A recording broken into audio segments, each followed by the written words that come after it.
Olá, irmãos, paz do Senhor. Deus lhes abençoe em nome de Jesus. Deus é maravilhoso e a certeza de nossa vitória é a presença maravilhosa desse Deus que sabe de todas as coisas. Quero, meus irmãos, deixar para a nossa meditação uma palavra do Senhor que se encontra em Daniel capítulo 3, versículo 6. Olha o que diz a palavra do Senhor. E qualquer que não se prostrar e não a adorar, será na mesma hora lançado dentro do forno de fogo ardente.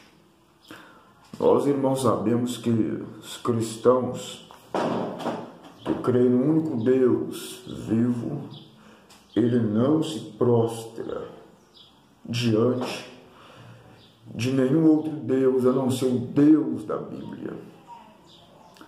Nós, cristãos, não dirigimos orações, petições, não fazemos intercessões a nenhum outro ser, a não ser o Deus da Bíblia, a não ser o Senhor Jesus, o Todo-Poderoso Criador dos céus e da terra. Pois bem, e é o que fizeram esses três jovens. Eles não se prostraram diante da fornalha de fogo ardente. A história diz que a ordem era: quando ouvir o som da buzina, saltério, gaita de foles e de toda sorte de música, aquele que não se prostrar diante da imagem do rei, da estátua, esse será lançado na fornalha de fogo ardente.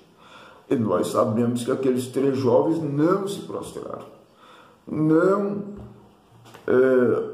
adoraram a imagem, eles ousaram em servir o Deus de Israel. E, logicamente, tiveram uma grande vitória, um grande livramento. Agora, eu quero lhes lançar uma pergunta com resposta. Aonde estava Daniel quando ocorreu esse episódio? Aonde estava o governador de Babilônia? Nós sabemos que se ele estivesse no dia do episódio, ele não se prostraria. Consequentemente, seria também lançado na fornalha de fogo ardente. Agora, aonde ele estava? Existe pelo menos 3 especulações acerca do homem que orava 3 vezes ao dia, acerca do homem que provou adorar somente ao Deus de Israel.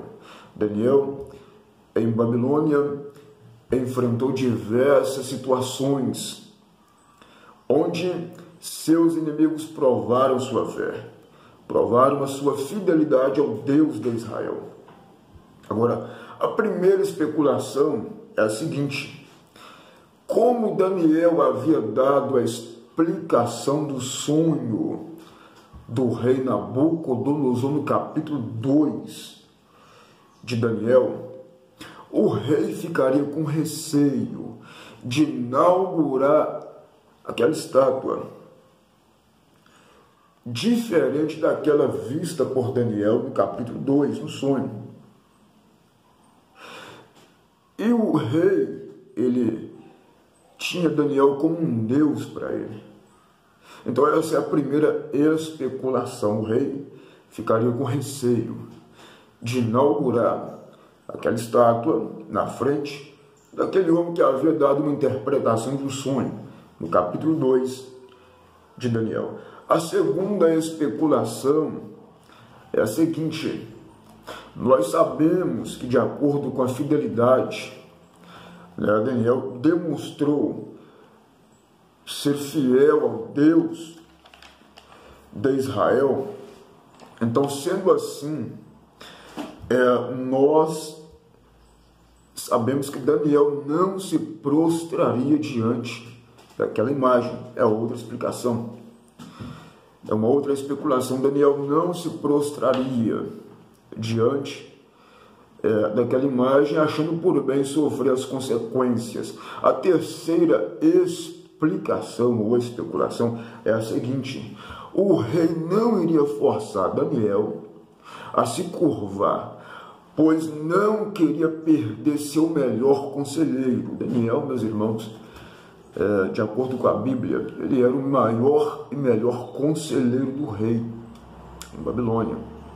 Sendo assim, o rei não iria arriscar a perder o seu conselheiro. Então, a primeira especulação é: o rei estaria com receio de inaugurar aquela estátua na frente de Daniel, que era uma estátua diferente da do sonho, do capítulo 2.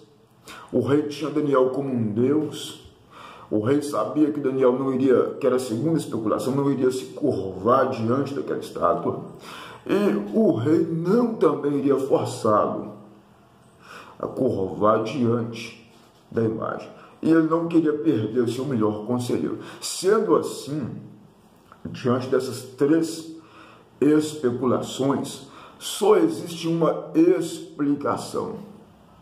No dia do episódio, no dia do edito do rei, onde todos deveriam prostrar-se diante da imagem, o rei teria fortes motivos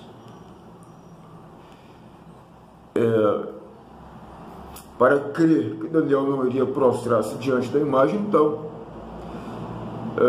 ele teria enviado Daniel em uma viagem a alguma de suas províncias, como um representante real para cuidar de algum assunto de interesse do reino. E por isto, Daniel não estava presente quando a estátua foi inaugurada. São especulações, mas nós temos forte indício para afirmarmos isso. Daniel não estava presente no dia da inauguração da estátua. Daniel certamente foi enviado pelo rei Nabucodonosor a uma de suas províncias, em uma viagem real, onde ele era um representante real e, com certeza, certamente estava resolvendo algum assunto do interesse do reino.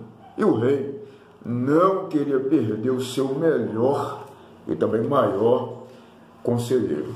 E, irmãos, enfim, independente de quaisquer circunstâncias, se vamos perder, aparentemente, claro, né? Porque crente que é fiel a Deus não perde nada, só ganha. Mas talvez aparentemente você, quem sabe, possa ficar com receio de sua fidelidade, em perder posições diante do homem, em ser rejeitado por alguém. Não interessa.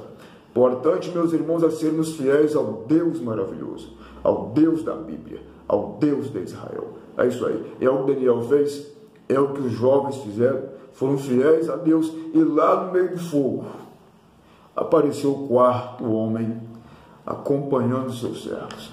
E esse homem temos também forte indícios, cremos assim que esse homem era o Senhor Deus Todo-Poderoso, que não permitiu que a chama